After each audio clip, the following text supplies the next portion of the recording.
Hello, welcome to How to Learn a Language, the podcast all about how to learn a language. Very much, as you can tell, I'm great at naming things. My name is Lindsay of Lindsay Does Languages, and I am your host for this show and for this episode. And this time we are talking about something I'm really excited about. This is how to handle unsolicited advice and how not to accidentally give it as well. There's a few reasons I'm talking about this, we'll get into in just a minute. But overall, if you want to become a better language learner, a big part of that is self-compassion. And as you'll see as we go through today's episode, kind of being able to then understand more about why we do things as individuals and why other people do things the way they do too. And so I have a free video training all about why self-compassion is your greatest language learning strength. You're going to love it. It is really the start to opening up to learning languages better, because, otherwise you just think, I'm going to try this thing, and then the thing doesn't work, and then you feel bad for yourself and you blame yourself without self-compassion. So you need this first step, and you can sign up right now. The link is in the description, in the show notes, and enjoy. All right, let's get into today's episode then. So, do you want to know how to handle unsolicited advice and how to not accidentally give it? We are going to explore this topic and how it shows up in language learning. The thing is, it's never fun to receive unsolicited advice. It doesn't make people like you when you give it. It doesn't make you feel good when you receive it. So why is this still a thing? Why do some people feel compelled to correct?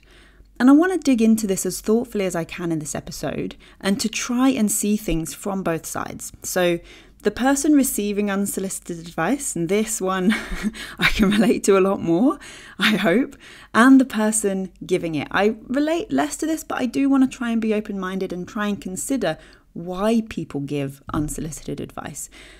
And there's a few reasons I wanted to talk about this topic, unfortunately. Firstly, I am bored of people thinking it's okay to attempt to correct people's grammar and waste their time responding to my emails to try and do so. For one example, language evolves, it changes. I didn't call 999 for the grammar police. If I need you, I'll call you. It's all good. Don't you worry, right? Secondly, very recently, someone told me about how they were rudely interrupted by someone not in their conversation to correct their grammar and their use of language. And that sucks that this wasn't the first time that I've heard stories like this. And finally, and this is the really big reason, the one that personally for me, because this happened to me, really made me, right, we need to talk about this in a blog, we need to talk about this in an episode of How to Learn a Language. Okay, and that is that I am training for Istanbul Marathon right now. I am not immune to having had to respond to sexist, derogatory, or condescending comments when doing sport in the past. It sucks, but overall, it makes me stronger. But the thing that really got me was one morning very recently, I went for a fast run as part of that marathon training. So lots of it is like long, slow runs, and then once a week you're supposed to go and run fast. And that's the bit I'm not very good at. But I do my best, right? So I do my little fast run. And there is this great looking outdoor gym that, I'll be honest, I've always been a little bit intimidated to use, because mostly when I go past, there's at least one kind of muscly looking guys there. Their dogs are tied on a lead. I feel like, what if the dog barks? Oh no. It just feels a bit intimidating, right? So I've never really had the chance to give it a go. And that's on me, of course. I'm sure that I could walk up and it would be fine. Of course, maybe that would be the case, and maybe I shouldn't judge because I'm seeing the scary looking dog and I'm thinking, you look like you know what you're doing, and of course, that's on me. Well, this morning, there was just one guy there, so I felt, okay, so I'm safe enough to give this a go. So I'm like, yeah, let's go. I've done my little fast run. I'm dressed for it, because a lot of the time I go past, I've been for a walk, so I'm not even dressed for it, right? But I'm dressed, I'm in my running clothes. So 1 minute in, and I know this because I ambitiously, I now know, set my watch to strength training timer. He came over and tried to show me how I should be using the equipment. I politely told him I was following the graphic to do a slightly different exercise to what he had decided was necessary to demonstrate to me. But 2.5 minutes again, and I know because I saw my watch and I stopped my watch, I walked away. I had to. I was feeling so angry. We hadn't made eye contact. We hadn't said hello. We hadn't even smiled at each other. And that means also, this is like an outdoor gym that is all facing one way. So he must have been watching me to know that I was doing it in his mind wrong, which is uncomfortable considering it's all facing the one way. He's had to intentionally turn his head to see what I'm doing. And this was a classic example of unsolicited advice. I know that some people might be listening and thinking, oh, it's mansplaining. I don't like to use the word mansplaining because I feel that unnecessarily genders it, in my opinion. People that give unsolicited advice can come in all genders. But all of this just makes my blood boil. And that morning in particular really didn't feel good. It's just not a good feeling. So I wanted to make sure that something good comes out of that, which is why I'm talking to you about it here today, because unfortunately this does happen, and it happens with language learning too. And I want to make sure that that conversation is opened and we can discuss this without it becoming an A versus B, a one side or the other argument, which, many topics become in our modern times. So let's talk first of all about how unsolicited advice shows up for language learners. Number one, people correcting your grammar when you didn't ask. Policing people's grammar does not make you a good user of the language yourself, or a better user of the language than the person who you are correcting. It does not preserve the language the way that you've grown accustomed to. It does not encourage more people to give language learning a go. What it does do is make people feel embarrassed, belittled, unintelligent, patronised, angry. And when we feel those things, we are then feeling shame, we're feeling like we don't belong, and we're feeling like maybe this language learning thing isn't for me, I'm gonna stop there, right? And I think we can agree that none of these are productive emotions for successful language learning and, quite frankly, for relationships with fellow humans. Here is why it is actually pointless to correct people's grammar and language use. It is inevitable that when a language is used, it will change. Think about how the most common verbs in a language are always the irregular ones, right? And it is a pain when we're learning a language, but there's good reason why they're the irregular ones. They're used all the time, so they have more chances to be morphed, to be adapted into something that flows better, that cuts bits out, all of that stuff. So that's the first point here, right? Is that language changes. Secondly, there are multiple varieties of every language. They are all valid. Often, when people correct English grammar, for example, what they're doing is favouring a dominant group variety.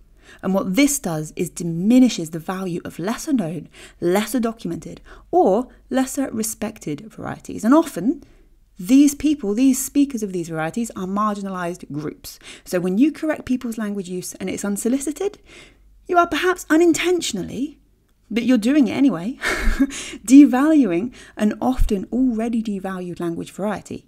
And sure, sometimes mistakes are just mistakes, a wrong word here and there, grammar use that doesn't fit with any current language variety, it happens. But consider this, if you understand what you are hearing or reading enough to understand what you think the quote-unquote correct grammar should be, then you understood it. That's it. That's enough. That's all you need. So why bother? The second way this shows up is people suggesting how you should learn a language, again, when you didn't ask.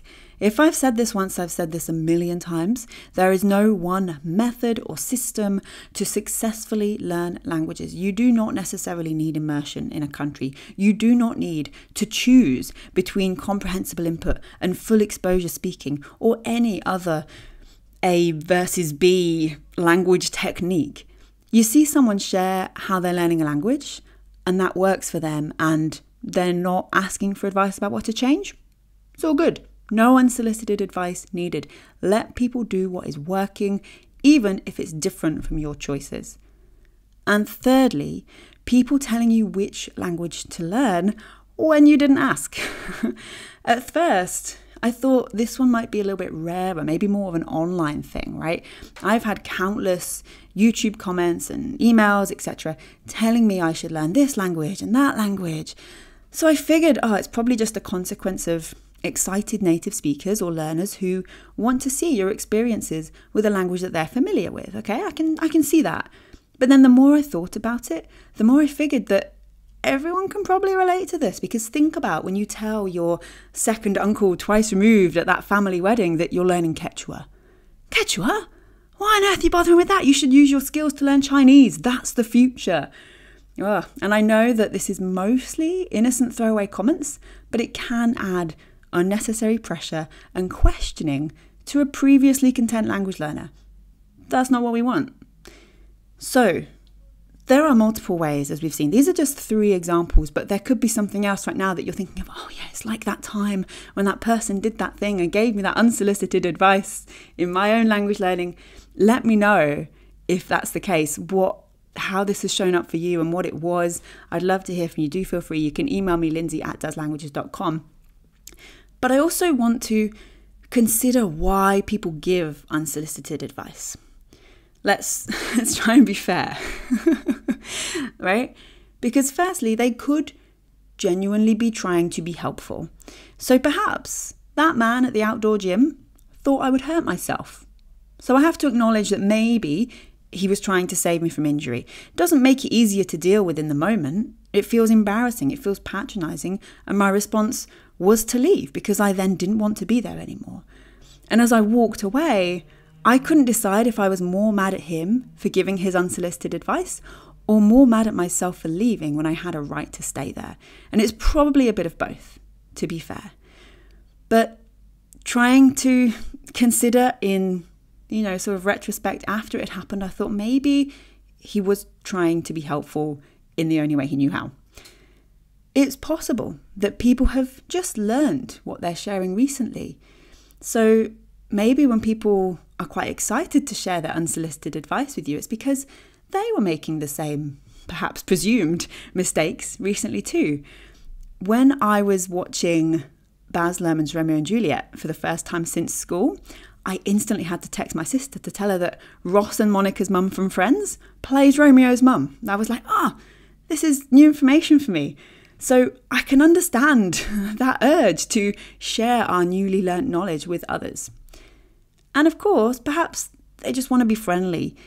In adulthood, it isn't always easy to approach people or to make friends. And for some people, maybe this is their skip the small talk way of attempting to do that. Again, it's not easy to remember this in the moment, but I can, in retrospect at least, bring myself to accept that this is a possibility.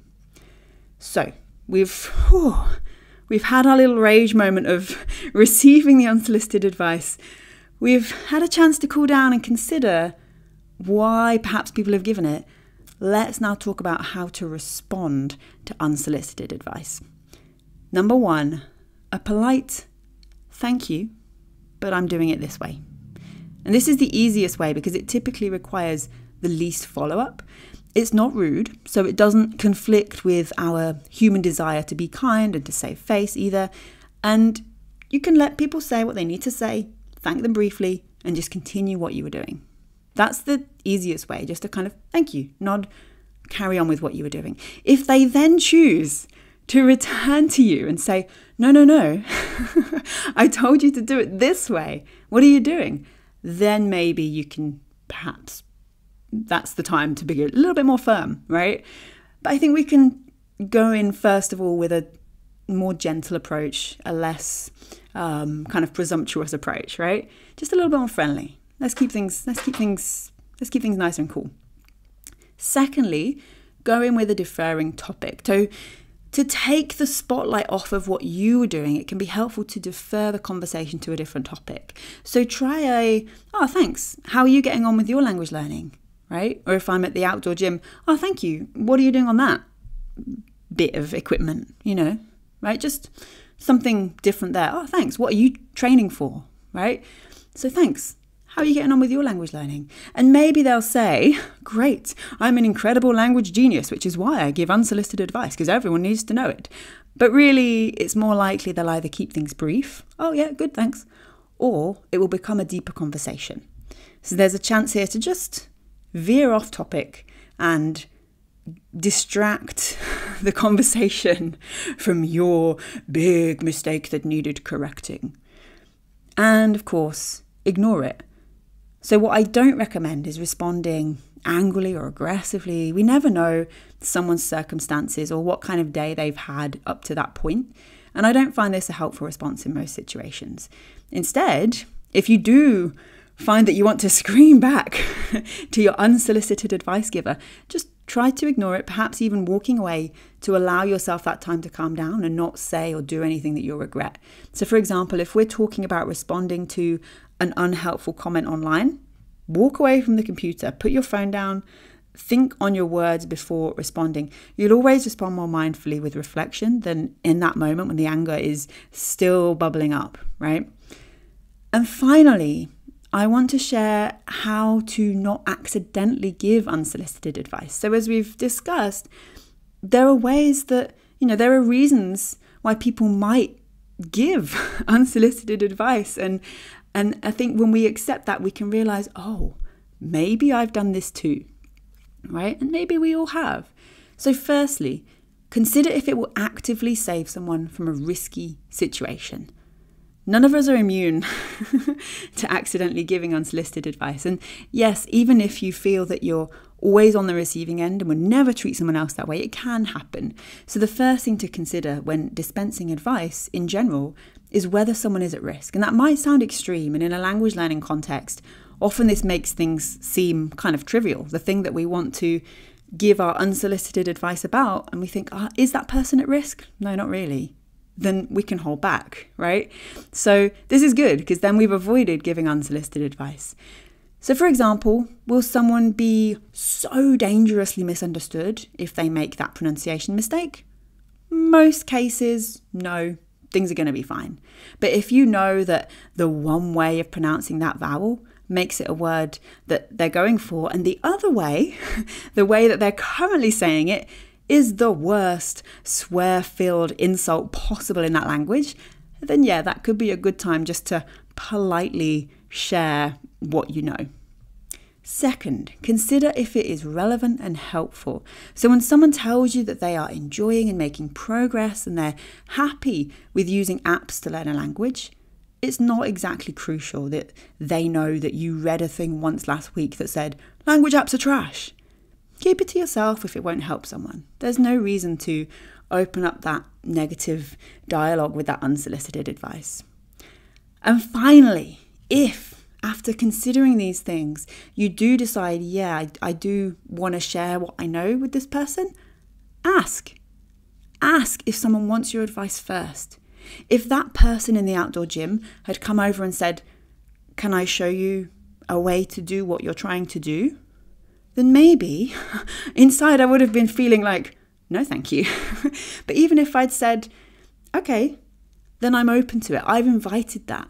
Whereas I can still say, no, I'm okay, thank you. Thank you though, right? So finally, if you do decide that someone definitely could benefit from your advice, ask if they want it first. It's really simple. And that way, it's not unsolicited. And I know that sometimes it's difficult to say no if someone asks a question like that. Can I give you some advice? No. And there's gentler ways, of course. Can I give you some advice? No, it's okay. Thank you, though. I'm doing okay at the moment.